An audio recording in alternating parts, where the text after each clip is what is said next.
Hello friends, welcome to my YouTube channel Sujeet Kumar Stambh classes को। आज फिर से हम आ गए हैं 8th क्लास का नेक्स्ट वीडियो लेकर के, जो कि सहकारिता और सहकारी बैंक का महत्व। यह चैप्टर नंबर 9 है। ठीक है, चैप्टर नंबर 8 तक हमने करवा दिया था, चैप्टर नंबर 9 है। अगर आप पिछले वीडियो को नहीं देखे हैं तो जाकर के देख लीजिए, प्लेलिस्ट बना हुआ है 8th क्लास का। ठीक है ना, तो उसमें जाकर के देख लीजिएगा सीरियल नंबर से। फर्स्ट चैप्टर संविधान था, दूसरा मौलिक एवं कर्तव्य था, तीसरा संसदीय सरकार था, चौथा में आपका आ जाएगा राष्ट्रपति, प्रधानमंत्री और मंत्रिपरिषद, और शायद पाँचवा ये न्यायिक व्यवस्था थी, और इस तरह से था। ठीक है ना, तो पढ़ लीजिएगा जाकर के। और हम आज क्वेश्चन देखने वाले हैं 9th चैप्टर से, जिस चैप्टर का नाम है सहकारिता और सहकारी बैंक का महत्व। ठीक है, तो यह जो पार्ट है यह आपका इकोनॉमिक्स पार्ट समझिए, क्योंकि इकोनॉमिक्स मतलब क्या होता है, अर्थशास्त्र होता है। तो अर्थशास्त्र का पार्ट है, जो कि बाजार भी हमने करवाया था क्वेश्चन, वो भी अर्थशास्त्र का ही पार्ट था। ठीक है ना, तो ये सब अर्थशास्त्र का पार्ट है, तो इसको पढ़ने की कोशिश करेंगे और याद जरूर रखिएगा। ये सब बहुत मुख्य प्रश्न है, और इसको याद रखिएगा तो आगे की क्लास में अगर आप जाइएगा तो बहुत ही आपको सहायता मिलेगी। ठीक है ना, सहकारिता के बारे में आपको 10वीं क्लास में भी पढ़नी है। ठीक है ना, तो इस चीज़ को आप ध्यान में रखिएगा। सहकारिता क्या चीज़ होता है? सह मतलब साथ होता है। अब मिलजुल करके जो काम किया जाता है उसको हम सहकारिता बोल सकते हैं। ठीक है ना, इसमें होता है 2 या 2 से अधिक ऐसे व्यक्ति जो बैंक से ऋण लेकर के अपने ग्रामीण क्षेत्रों में सामान्य स्तर पर आर्थिक हितों की वृद्धि करते हैं, है ना, एक छोटा मोटा काम करके। ये सब सहकारिता होती है। ठीक है ना, इसकी शुरुआत सबसे पहले 1904 ईस्वी में हुआ था। ठीक है ना, 1904 ईस्वी में इसकी शुरुआत हुई थी सहकारिता की। आगे हम क्वेश्चन देखने की हम कोशिश करेंगे कि प्राथमिक कृषि साख समिति किस कार्य के लिए ऋण प्रदान करती है। तो प्राथमिक कृषि साख समिति, जिसको हम पैक्स के रूप में जानते हैं। ठीक है ना, PACS। ठीक है ना, तो इसको हम क्या कहते हैं मित्र, पैक्स बोलते हैं। प्राथमिक कृषि साख समिति को हम क्या बोलते हैं, पैक्स बोलते हैं। और आपसे प्रश्न किया जा रहा है कि प्राथमिक कृषि साख समिति किस कार्य के लिए ऋण प्रदान करती है। तो इसका उत्तर हो जाएगा कि कृषि कार्य के लिए ऋण प्राप्त किया जाता है। ठीक है ना, अगर किसी भी प्रकार के कृषि कार्य कर रहे हैं तो आप पैक्स से आप ऋण ले सकते हैं। व्यापार कार्य नहीं, परिवहन कार्य नहीं। ठीक है ना, तो क्वेश्चन नंबर 272 तक हो गया। हम आगे क्वेश्चन करने की कोशिश करेंगे। ये रहा आपका अगला क्वेश्चन। ठीक है ना, अगला बोलते बोलते अलगा हो जाता है क्योंकि। तो 273 क्वेश्चन में देख लीजिए, भूमि विकास बैंक किस प्रकार का ऋण अधिक प्रदान करता है? अल्पकालीन ऋण, मध्यकालीन ऋण कि दीर्घकालीन ऋण कि सभी? तो भूमि विकास बैंक जो होता है मित्र, यह दीर्घकालीन ऋण को देता है। भूमि विकास बैंक को दीर्घकालीन ऋण प्रदान करता है। भूमि विकास बैंक को भूमि बंधक बैंक के रूप में भी जाना जाता है। भूमि बंधक रूप में भी, भूमि बंधक बैंक, भूमि विकास बैंक बराबर भूमि बंधक बैंक। ठीक है, केंद्रीय सहकारी बैंकों का गठन किस स्तर पर होता है? केंद्रीय सहकारी बैंकों का जो गठन होता है मित्र, वह जिला स्तर पर होता है। ठीक है, क्या ग्राम स्तर पर, क्या राज्य स्तर पर, क्या राष्ट्रीय स्तर पर, या जिला स्तर पर? तो जिला स्तर पर किया जाता है केंद्रीय सहकारी बैंकों का गठन। ठीक है, और आपसे पूछे केंद्रीय बैंक के रूप में किसे जाना जाता है, तो RBI को बतलाएंगे, रिजर्व बैंक ऑफ इंडिया, जो कि भारतीय रिजर्व बैंक अधिनियम 1934 ईस्वी के तहत 1 अप्रैल 1935 ईस्वी में भारतीय रिजर्व बैंक की स्थापना हुआ था। फिर आगे चल करके 1 जनवरी 1949 ईस्वी को इसका राष्ट्रीयकरण कर दिया गया। राष्ट्रीयकरण के मतलब होता है कि से उन चीज़ों पर सरकार का अधिकार हो जाता है। ठीक है ना, उन सरकार के नियंत्रण एवं समन्वय में चलती है। ठीक है, तो 1 जनवरी 1949 को इसका फिर राष्ट्रीयकरण, नेशनलाइज कर दी गई। और रिजर्व बैंक ऑफ इंडिया के बैंकों का बैंक कहा जाता है ना, शीर्ष बैंक के रूप में जाना जाता है।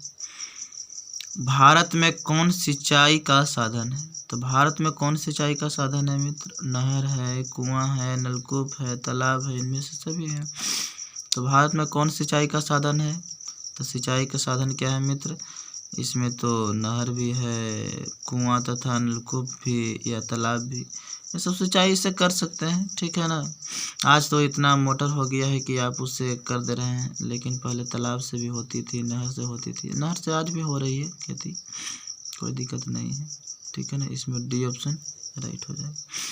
भारतीय किसान सिंचाई के लिए पहले रेहट चलता था, रेहट, ठीक है ना, लेकिन अब तो बड़ी तरह की व्यवस्था हो गया मशीनीकरण युग में। भारतीय किसान सिंचाई के लिए मुख्य रूप से आश्रित रहते हैं। तो भारतीय किसान सिंचाई के लिए मुख्य रूप से आश्रित रहते हैं वर्षा पर, कि कब वर्षा होगी, कब वर्षा होगी, है ना। भारतीय किसान के पास उतना पूंजी कहाँ से होता है कि मोटर लगावे, उसके बाद खेत का सिंचाई करें, बहुत तरह की दिक्कतें रहती है। तो वर्षा पर निर्भर करती है, क्योंकि वर्षा अगर नहीं पड़ेगी तो आप कितना मोटर से कर पाएंगे, क्योंकि अंदर का ज़मीन का पानी भी तो सूख जाएगी, तो पानी पीने लायक भी नहीं रहेगा, है ना। तो इनमें सर्वाधिक महत्वपूर्ण एवं सुगम सिंचाई का साधन कौन है? इनमें सर्वाधिक महत्वपूर्ण एवं सुगम सिंचाई का जो साधन है, क्या तालाब है, कुआं एवं नलकूप है, नदी है कि नहर है?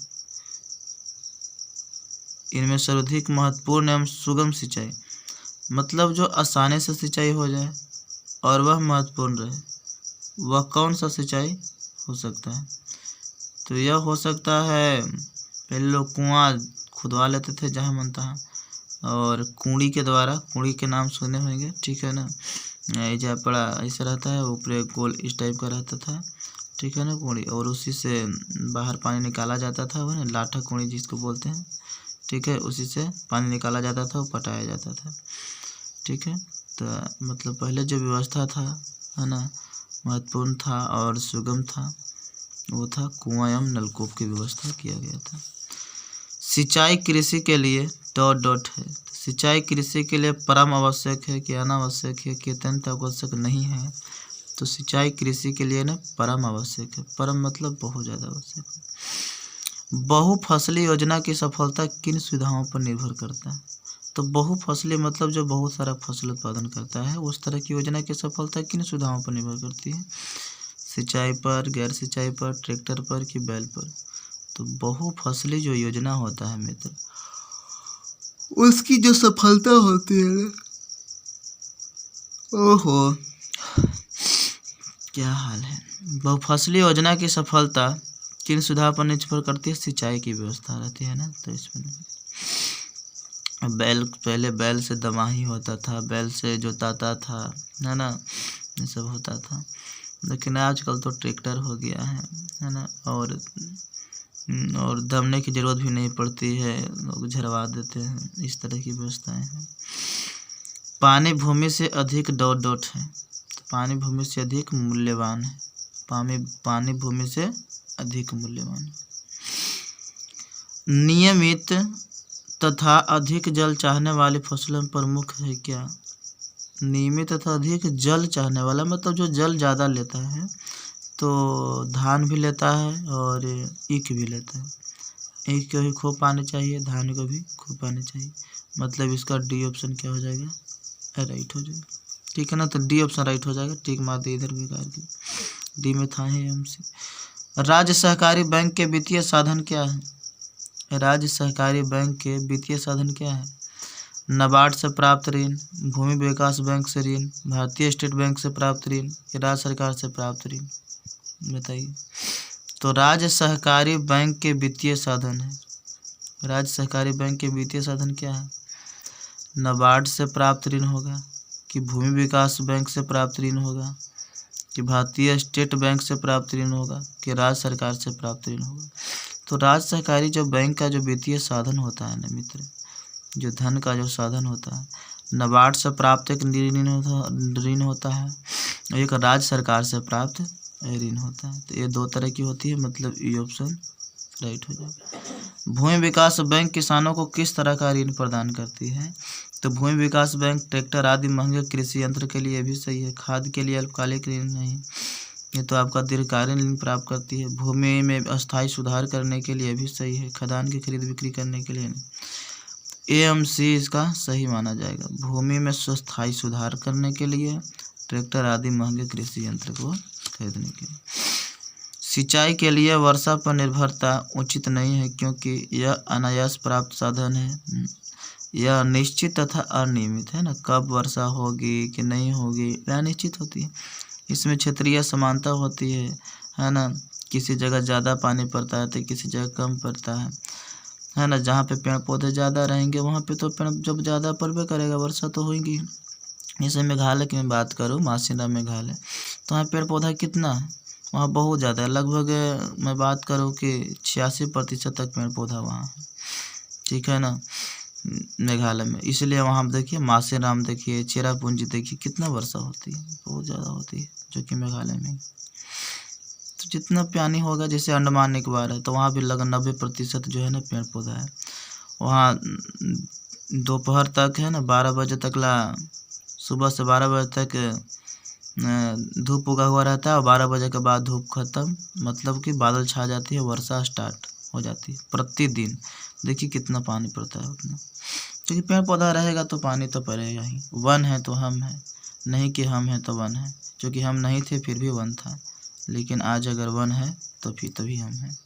तो इसलिए पेड़ लगाओ देश बचाओ, यह मेरा नारा है कि पेड़ लगाओ और देश बचाओ।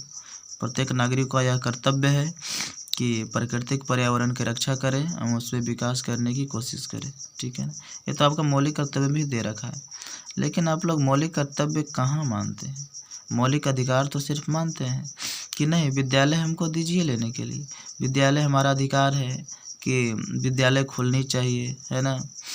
5 किलोमीटर के अंतराल में, 5 से 10 किलोमीटर के अंदर एक विद्यालय ज़रूर होनी चाहिए, और विद्यालय चाहिए आपको। लेकिन अगर विद्यालय में अगर खिड़की लगा हुआ है, बेंच लगा हुआ है, तो हम उसको तोड़ देंगे, हम रक्षा नहीं करेंगे, है ना, इधर उधर तोड़ फोड़ देंगे। तो आप अपना मौलिक कर्तव्य तो भूल रहे हैं। मौलिक कर्तव्य में कहा गया है कि प्रकृति जो है, जो सार्वजनिक संपत्ति है उसका रक्षा करें। तो सरकार का सारा संपत्ति सार्वजनिक होती है, तो उसको रक्षा करना मेरा कर्तव्य है। आज स्थिति देख रहे हैं कि पेड़ पौधे भी लगाया जाता है, चाहे पंचायती राज व्यवस्था के तहत लगाया जा रहा हो, चाहे राज्य सरकार के द्वारा लगाया जा रहा हो। तो लोग भैंस चरा देता है, बकरी चरा देता है ना। मतलब ऐसा लगता है जैसे कि इससे कोई मतलब ही नहीं है। पेड़ पौधा दुश्मन है, जो कि पेड़ पौधा जैसा दोस्त कोई है ही नहीं, और आप पेड़ पौधों को ही बर्बाद कर रहे हैं। इससे बड़ा अपराध क्या हो सकता है? आप लोग कहते हैं किसी ने ये भगवान को पूजेंगे, भगवान को पूजेंगे। पूजने से क्या होता है? जब हम आपका जो मेन भगवान है वो सही नहीं रहता। देखिए भगवान का मतलब क्या हुआ? भ से भूमि, ग से गगन, व से वायु, अ से आग, न से नीर। वायु कब शुद्ध रहेगी? जब पेड़ पौधे रहेंगे। जब पेड़ पौधे नहीं रहेंगे तो वायु कैसे शुद्ध रहेगा? है ना, क्योंकि ऑक्सीजन तो वही देती है, ठीक है। आपका भूमि है, भूमि में प्रदूषित करते रहिएगा, जो भी चीज़ खा रहे हैं फेंकते रहे हैं, जने मन तने प्लास्टिक फेंक रहे हैं, लहरा दे रहे हैं प्लास्टिक, तो हवा प्रदूषित हो जा रहा है। सबसे बड़ी बात तो ये रहता है कि लोग देखते हैं कि टायर को जला करके आग तापते, बतलाइए कितनी खराब गैसें निकलती। टायर को जला करके, चमकील को जला करके, प्लास्टिक जिसको बोलते हैं, उससे आग तापते हैं ठंडा के दिन में। ऐसी तो स्थिति रहा। तो यही स्थिति खराब है। हमारे जो राज्य की जो शिक्षा व्यवस्था है वो बिल्कुल कमज़ोर हो चुका है, अस्त व्यस्त हो चुका है, और लोग इन चीज़ पर ध्यान नहीं दे रहे हैं। अगर पढ़ भी रखे हैं तो सिर्फ रटने की कोशिश कर रहे हैं कि सिंचाई के लिए वर्षा पर निर्भरता उचित नहीं है क्योंकि ऐसे है ना। हालांकि ऐसा दिमाग लगाने वाला भी क्वेश्चन नहीं बच्चे याद करते हैं, डायरेक्ट याद करते हैं किसका स्थापना कब हुआ था, कहाँ हुआ था, जन्म कब हुआ था, कैसे हुआ था, इसका नृत्य क्या है, ये सब, है ना। जबकि हमारे दैनिक जीवन में इसका कोई नाता नहीं है। हमारे दैनिक जीवन में उसी चीज़ का नाता है जो हमारे लिए बहुत ज़्यादा उपयोगी है, जैसे पेड़ पौधे का होना, पानी का होना, भूमि का होना, आकाश का होना, गर्मी का होना, है ना, सब चीज़ ज़रूरत होती है।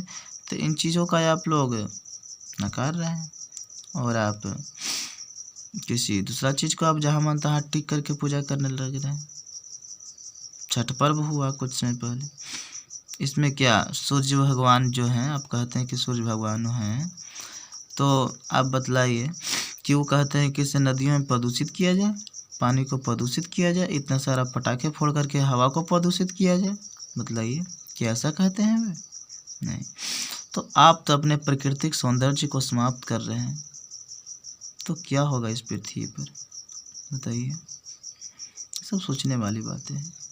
अगर नहीं सोचिएगा तो कुछ नहीं आपका नतीजा निकल पाएगा, और अपने देश के लिए आजीवन पछताने वाला काम हो जाएगा अगर बाद में अगर आपके दिमाग आती है तो।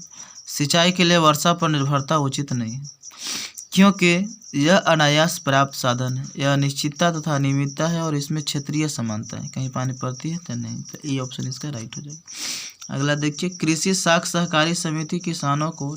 के लिए ऋण प्रदान करती है। कृषि कार्य के लिए, व्यापार कार्य के लिए, सेवा कार्य के लिए। तो कृषि साख सहकारी समिति जो किसानों के लिए जो ऋण प्रदान करती है मित्र, वह कृषि कार्य करने के लिए दिया जाता है।